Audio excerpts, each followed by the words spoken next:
Hari ini 14 Mei 2022 kita gelar rapat pleno dan halal bihalal sekaligus untuk membahas persoalan persiapan peringatan HUT ke-5 dan Munas pertama Gerakan Poros Maritim Indonesia.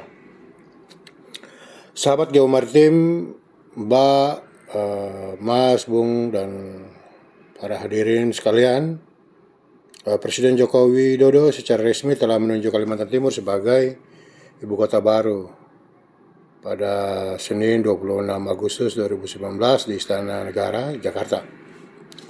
Lokasi ibu kota baru tersebut sebagian berada di Kabupaten Penajam Pasir Utara dan sebagian Kabupaten Kutai Kartanegara, Provinsi Kalimantan Timur.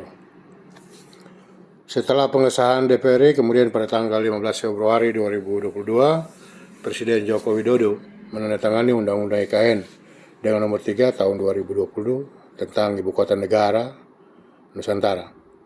Dengan undang-undang ini dibentuk Ibu Kota Nusantara sebagai Ibu Kota Negara dan Otorita Ibu Kota Nusantara sebagai lembaga setingkat kementerian yang menyelenggarakan pemerintahan daerah khususnya Ibu Kota Nusantara. Kalimantan Timur, lokasi ibu kota negara, merupakan kerajaan Kutai. Dia berdiri di abad ke-5 sebelum Masehi di dekat Sungai Mahakam. Tidak banyak peninggalan sejarah yang menceritakan tentang kerajaan ini, kecuali prasasti 7 Yupa yang ditemukan di Muara Kaman. Prasasti tersebut ditulis dalam bahasa Sanskerta dengan huruf Pallawa. Prasasti 7 Yupa menceritakan tentang raja-raja yang pernah memimpin kerajaan Kutai, yaitu mulai dari Kudungga, Asmawarman, Mulawarman, dan seterusnya. Kutai dipercaya sebagai kerajaan Hindu tertua di Indonesia. Selain itu, letak Provinsi Kalimantan Timur berhimpitan dengan jalur pelayaran internasional, yakni alur laut Kepulauan Indonesia, ALKI 2, yaitu Selat Makassar. ALKI 2 melalui Laut Sulawesi, Selat Makassar, Laut Flores, Selat Lombok, yang menghubungkan Samudra Hindia dan Samudra Pasifik. Jika ibu kota Indonesia di Kaltim, di Pelabuhan Semayang, di Teluk Balikpapan yang bermuara di Selat Makassar amat strategis, sehingga statusnya dinaikkan sebagai hub port internasional dan terbesar di Indonesia. Tujuannya memudahkan lalu lintas arus barang dan jasa dari dan ke luar negeri tanpa mesti melalui negara ketiga seperti yang sering kita lakukan, yaitu semacam di Singapura. Provinsi Kalimantan Timur juga memiliki sumber daya kelautan dan perikanan, diantaranya luas perairan 10.217 km persegi dan memiliki 1.000 pulau-pulau kecil. Potensi perairan umumnya seluas 2,77 juta hektar. Diperkirakan mampu memproduksi ikan sebesar 69.000 ton.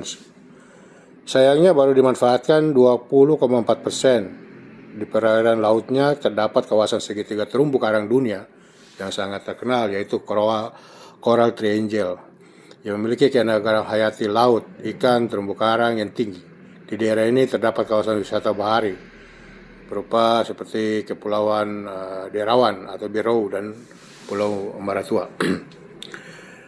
Melihat ini semua, Dewan Pimpinan Pusat Gerakan Poros Maritim Indonesia atau DPP Geomaritim, kita semua menilai bahwa pemindahan ibu kota negara IKN Nusantara ke Kalimantan Timur membuka peluang bagi Indonesia untuk menggerakkan poros maritim, karena IKN berada di 3 jalur perairan internasional yang memberikan makna untuk menegaskan Indonesia sebagai poros maritim dunia.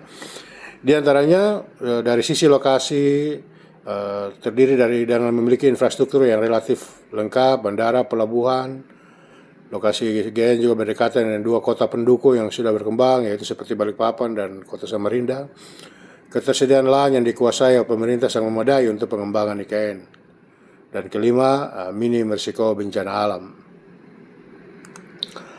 Oleh sebab itu, peringatan HUT ke-5 dan Musyawarah Nasional pertama Organisasi Masyarakat Gerakan Poros Maritim Indonesia Geomaritim pada tanggal 28 Oktober di IKN Nusantara tepat untuk menegaskan kembali kejayaan Laut Nusantara sebagaimana puncak kejayaannya di era Kerajaan Majapahit.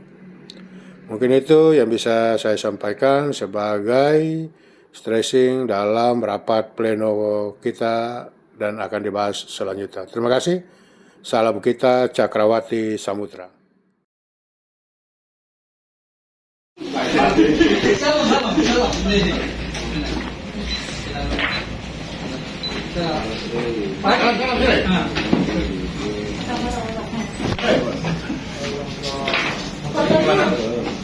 Nanti taruh sama di film lagi,